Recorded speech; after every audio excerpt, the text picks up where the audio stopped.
Церковь придает особое значение этому периоду, как святому, отделенному для Бога времени. Но как провести его с пользой? В чем его истинное назначение? И в чем отличие диеты, предписываемой врачом, или периода воздержания, который встречается в разных религиях, от христианского поста? Вспомнить притчу о блудном сыне. Юноша, расточив все свое имение на стороне далече, вынужден был устроиться к гражданину той страны и пасти свиней. И поскольку там был голод, то юноша хотел даже кормом для свиней насытиться. И здесь эта всеядность мне как раз напоминает данный пример блудного сына. Мы стремимся нашу душу насытить всем, чем угодно. Иногда, теософия, буддизм, они проще. Проще, они не требуют от человека ничего, а просто подпитывает человеческий ум, не давая ему никакого духовного роста, никакого духовного совершенствования. И человек в том, в чем он был призван к этой жизни, в том же предстоит перед Богом. И для тех, кто соблюдает, просто участвует в соблюдении поста, время 40-дневное до Пасхи становится временем диеты. Хорошая диета христиане придумали, хотя пост, по большому счету, для них как духовное упражнение прекращает свое существование. Они смотрят на это как просто время очищения организма, и не привлекается никакая ни благодать, спасительная, освящающая нас Божия, ни тем более не сподобляются никаких дарований. Пост – это время стяжания благодати Святаго Духа. Ограничение себя в пище, либо другие попытки усовершенствоваться, становятся постом лишь с того момента, как верующий, переступая порог церкви, ставит целью не самого себя, а своего Создателя. Не случайно Великий пост по времени приурочен к древней иудейской Пасхе, времени распятия и воскресения Христа. Не случайно учрежден он святыми апостолами, его учениками. Но при чем же здесь церковь, спросит кто-то? Разве Бог не вездесущ? И разве не обитает Он уже в душе моей? Мы говорим о душевных христианах, которые говорят, что я исполняю заповедь, не грешу, исполняю заповедь. Мне не надо ходить в церковь, Бог у меня в душе, этого достаточно. На самом деле нет, есть осуждающие и руководствующие нас слова, конкретные указания. «Ядущий мое тело, пьющий мою кровь, имеет жизнь вечную, и я воскрешу его в последний день». В отношении исповеди я хотел бы сказать тоже о том, что не следует страшиться исповеди. Мы, произнося слова «Каюсь, Господи, помилуй меня и прости», свидетельствуем о нашей вере, ибо Господь, невидимо предстоящий перед нами, Он подает нам и прощение. Не священник подает прощение в грехах. Он служитель божественной благодати. Данной ему властью Он прощает. Он читает разрешительную молитву, в которой, призывая свидетелей Господа, разрешает человека от его согрешений. «Я – хлеб живой, сшедший с небес. Едущий хлеб сей будет жить вовек. Хлеб же, который я дам, есть плоть моя, которую я отдам за жизнь мира». Тогда иудеи стали спорить между собою, как Он может нам дать есть плоть свою. Иисус же сказал им: «Истинно, истинно говорю вам, если не будете есть плоти Сына Человеческого и пить крови Его, то не будете иметь в себе жизни. Едущий мою плоть и пьющий мою кровь имеет жизнь вечную, и я воскрешу его в последний день». Рассказывается в 6 главе Евангелия от Иоанна. Одна из главнейших евангельских трагедий – это непонимание иудеями роли Мессии. По их мнению, роль Мессии сводилась к освобождению Иудеи от Рима.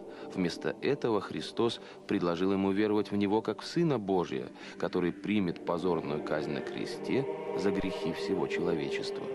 И учреждение церкви в 40-дневный период, когда Он по воскресении являлся апостолом, было устройством пути спасения, одним из условий которого является исповедь и причастие. Историю развития поста мы можем проследить, наверное, не столько по жизни первых христиан, сколько по истории монашества первых веков.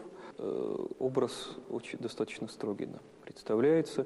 Монаха-подвижника – это редкое вкушение пищи, то есть кто-то вкушал через день, кто-то через 2, кто-то раз в неделю, кто-то как мы будем слышать в житии преподобной Марии Египетской, кто-то запасался небольшим количеством продуктов и уходил в пустыню на 40 дней. И, спросив прощения у братьев, подвижник отправлялся, где наедине с Богом, пребывал в течение 40 дней и затем уже к празднику либо входа Господня в Иерусалим, либо уже к Святой Пасхе возвращался в обитель, и там все вместе братья совершало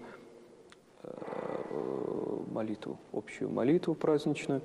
Таким образом, труды подвижников оставались, как говорит Священное Писание, в тайне. И Господь, видя тайно, воздавал подвижникам явно своей благодати. Определяя пост для нас как время уже стяжания сокровищ, которое говорит Господь, которое говорит Святое Евангелие, сокровища, которые не тлят и не птати подкопывают и крадут. То есть это сокровища наших душ, это сокровенная жизнь наших сердец, когда мы по мере наших сил, по мере наших возможностей, мы предпринимаем для себя что-то.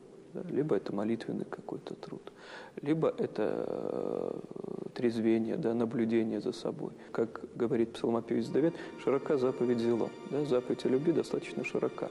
Она предполагает и дела милосердия по отношению к ближним, и наблюдение за собой, чтобы зло, которое существует в мире, оно не умножалось. Посредством воздержания от пищи и сердце, и в том числе наш ум, они очищаются. Мы зачастую можем видеть острее и лучше те внутренние да, какие-то шероховатости, да, неровности нашей души, да, неровности наших поступков. Да. И для себя мы определяем, вот это в этом наш недостаток, в этом наш недостаток. И учимся исправлять. С чего начинаем? Конечно, с молитвы. Господи, дай мне силы, дай мне терпение, чтобы все это в себе искоренить. Ценность нашего противостояния, печали, скорби, уныния, болезни заключается не в том, что мы преодолеваем то, что нам посильно, а в том, что мы превозмогаем то, к чему надо дотянуться. Мы учимся через скорби уповать на Бога. Не предаваться печали, но Господа призывать себе помощники. И вот в этом интерес, вообще красота духовной жизни. Чтобы мы, навыкнув некой добродетели, умножив в себе эту добродетель, мы ее исполняли и вне поста.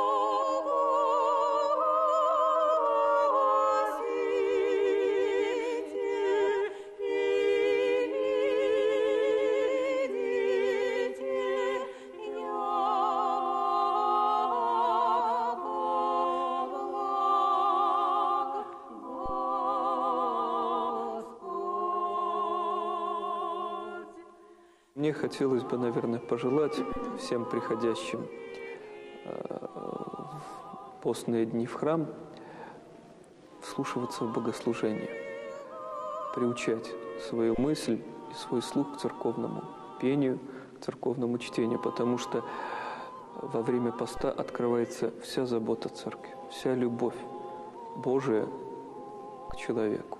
И с чем не могут сравниться постные богослужения? Они строги.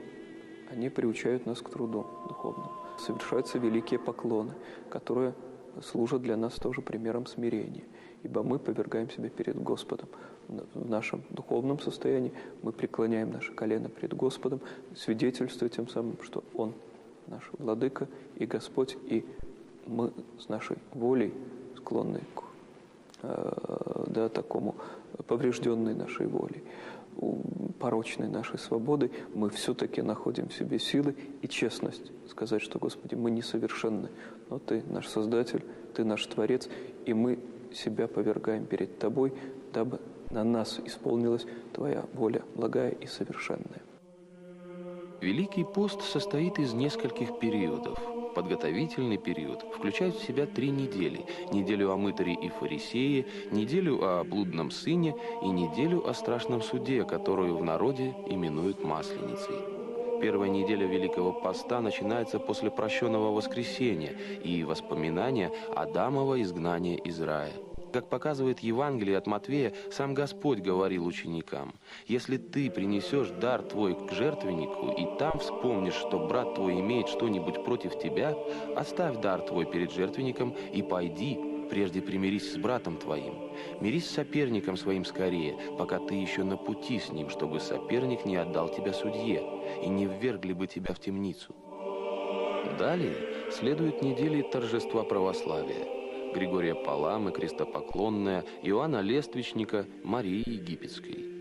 Прообразом Пасхи служит Лазарева суббота, а за вербным воскресением Страстная Седмица, торжественная скорбь которой приводит нас ко дню светлого Христова воскресения. В неделю крестопоклонную мы поклоняемся животворящему и спасительному древу Господню. Лобызаем его, наверное, с необыкновенным благоговением, ибо через какое-то время мы увидим Господа вознесенным. Богатство церковного сокровища, церковного предания, оно безгранично. Каждый раз, когда мы совершаем то или иное богослужение, мы совершаем с различным настроением, с различными мыслями. И в зависимости от нашего внутреннего состояния, в том числе духовного состояния, мы по-новому переживаем то или иное церковное событие. Это мысль митрополита Антония Сурожского. Мы должны бы были повергаться в ужас от того, что было совершено Господом. Это была не просто такая прогулка на Голгофу, а в сознании некоторых христиан это так и оказывается, что за вот этим великолепием церковного богослужения мы не видим самого страшного. То, что человечество настолько осквернилось, что нужна была именно такая смерть, не какая-то иная, не какое-то такое искупление, но именно должно было быть восшествие на крест. Святая Православная Церковь, как в страданиях Господа, так в Его славном и погребении, и в Его не менее славном воскресении видит духовную победу. Да? Ибо целью Христа было не страдание, не восшествие на крест, а искупление человечества от греха, проклятия и смерти, и свидетельство о даровании человечеству, именно вменение человечеству заслуг Спасителя в том, что человечество следует за Христом в Его воскресении. То есть каждый становится наследником воскресения.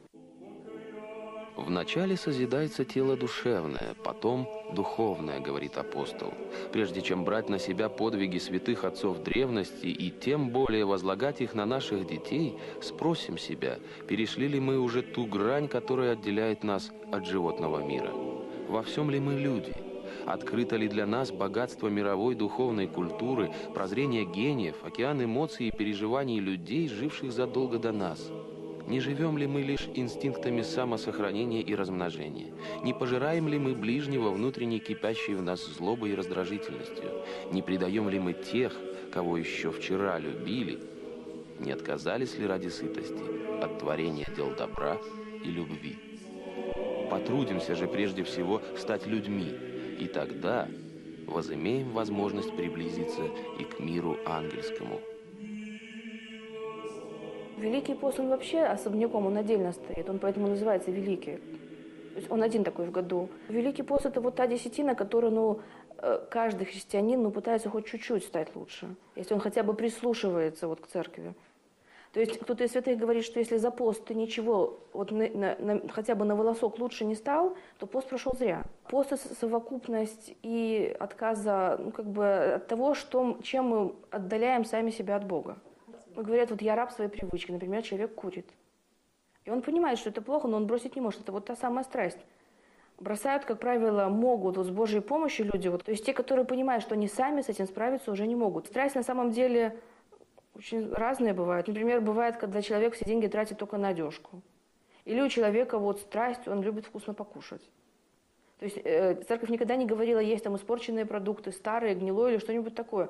Но когда это переходит за рамки естественные, то есть когда это просто такое угождение своему желудку, но это тоже страсть. Иногда бывает, надо прислушаться, что тебе близкие говорят, как правило. То есть те укоры, которые нам говорят, если отбросить обиду и такую какую-то самолюбие отбросить и подумать, а почему же тебе так сказали, как правило, со стороны оно виднее. Мы должны активнее работать для духа, для нашего. То есть мы должны убрать свое тело с первого места.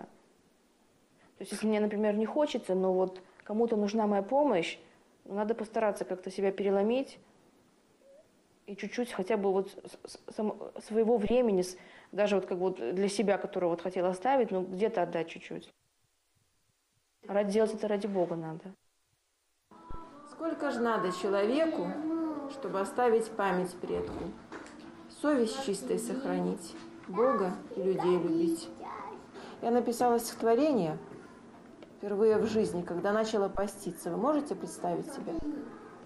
Вот такое бывает, я ночью встала и написала стихотворение. Так это уже говорит о чем. Человек подстегивает себя. Вот когда чуть-чуть начинаешь читать, хочется сделать действительно что-то хорошее для людей, для всех, без разницы. Даже как ребенок становишься, хочется вот идешь по улице и вот ищешь глазами, чтобы кому-то что-то отдать, где-то что-то вот просто вот не ради, ты понимаешь, что ты делаешь это не ради себя, а ради того, что вот Господь смотрит на тебя, ты понимаешь, теперь уже ты понимаешь, что Он на тебя смотрит, Он тебя видит, и ты хочешь сделать это ради Него. Пост – это творчество души, оно индивидуально.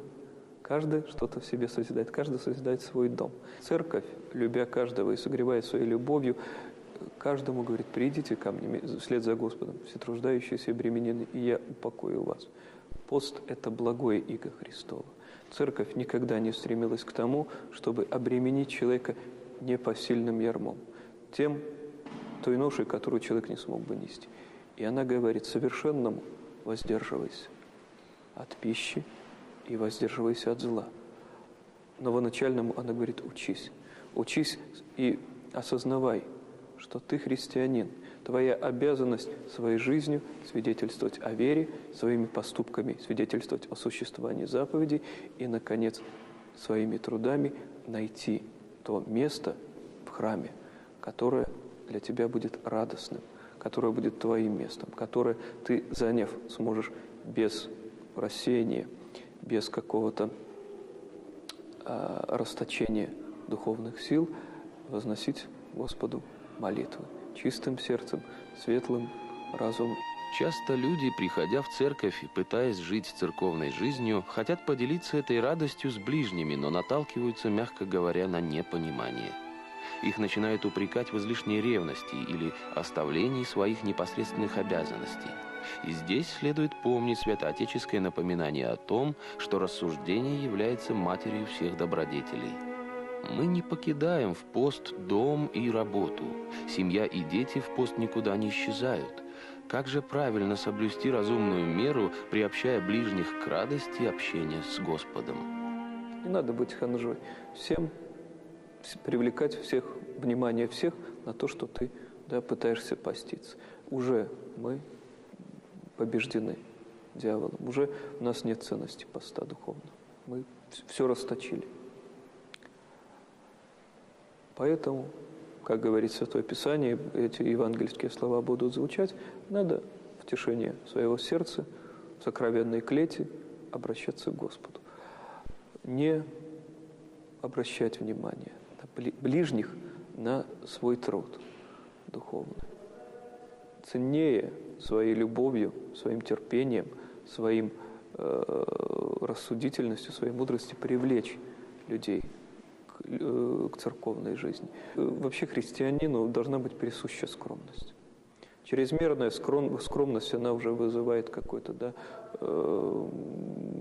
мнение о том, что христиане ханжи, то, что они, церковь вообще это как собрание аутистов такое, то есть замкнутое, такое нелюдимое. Нет, наоборот, христианство должно быть открытым, приветливым, оно должно через людей становиться доступным. Люди, видя наше расположение и наше нелицемерное следование заповедям, должны будут увлекаться этим. Они должны говорить: как у христиан прекрасно. Они никогда не ропщут, никого не оскорбляют, никого не злословят. Постящимися они не являются ханжами. Значит, наверное, это правильный образ жизни, правильный образ поступков. По церковному уставу дети до 7 лет не постятся, разве что по собственному желанию. Но в верующих семьях принято постепенно приучать детей к аскезе не столько в пище, сколько в поведении, в отказе от не столь необходимых развлечений, словом, отказаться от ненужного, оставить необходимое. Воскресная школа прихода тому пример. Мы во время поста в своей семье завели правило не смотреть телевизор вообще, дети не смотрят его. Только такие вот есть у нас как бы на выходные мы можем делать послабления, конкретно мультик, конкретно хороший, чтобы дети не получали всю эту вот весь поток информации, который идет каждый день. Дело в том, что это сразу открывается новая возможность, и ребенок начинает сразу просто жить настоящей жизнью. У меня просто было время на это, и я им сделала даже домашний кукольный театр. Как бы я сделала это из соображений как раз воспитательных, потому что трудно ребенку ввести в голову вот какими-то нравоучениями какое-то вот то, что ты хочешь до него донести. Это проблема, да, которую надо решать каждый день. Играем в старые игры, требуем подостирения, рисуем красками, карандашами. Мама со мной занимается английским языком. Я могу сама рисовать. Если есть такие замечательные фильмы, как «Форпост», если есть фильмы такие в доме, как «Русский крест», как «Маленькая принцесса», которые детям можно показать как пример детского поведения, как детского общения и вообще отношения к миру. Если есть такие фильмы, то телевизор совершенно не обязательно выключать. Можно смотреть огромными глазами детскими и учиться добру. Телевизор, компьютер – это все суррогат родителей. То есть родители за неимением времени общения с детьми, они разрешают ребенку посидеть чуть больше у компьютера, да, чтобы родители могли отдохнуть, что-то почитать, с кем-то побеседовать. На самом деле и для родителей это духовный труд. Они, забывая о своих каких-то таких праздных занятиях, они посвящают время детям. Человечество само по себе, оно одиноко. И чем позже ребенок поймет это, ощутит, да, что он одинок, что родители, оказывается, призвав его к жизни, не участвуют больше. Да? Дети не видят любви, а любовь – это то, что пребывает вовеки, то, что является богоподобием в человеке, как в создании Божьем. И дети должны быть хранителями этой любви, потому что они воспринимают от нас ее. И если мы не дадим им, то и дети не будут знать, что это такое. В церкви человек встречается с вечностью. И бывает, вот человек говорит, что я, зашел в храм, я, забыл все свои вот печали, и мне так хорошо было, что я хочу еще раз вернуться. То есть человек, который с чистым сердцем пришел к Богу, как правило, душа найдет Бога, она почувствует в церкви, вот что-то не то, такого нету нигде. Присытиться любовью невозможно. Мне хотелось бы пожелать, чтобы для каждого время поста стало действительно временем научения, временем прозрения. Ибо пост раскрывает для нас нашу сущность. Да? Мы видим в посту, кто мы есть на самом деле. Мы немощные люди. Нам много надо. Нам нужен покой. Нам нужно какое-то утешение. Нам нужно чье-то сострадание. В конечном итоге нам нужна чья-то любовь. И мы видим, что в то же самое время радость, которая нас посещает от этого осознания, прихождения в разум, она тоже проста. Сила Божия в немощи совершается. Когда мы осознаем свою немощь, к нам приходят все дарования, на которых нет закона. Мир и радость, и долготерпение, благость, милосердие, любовь.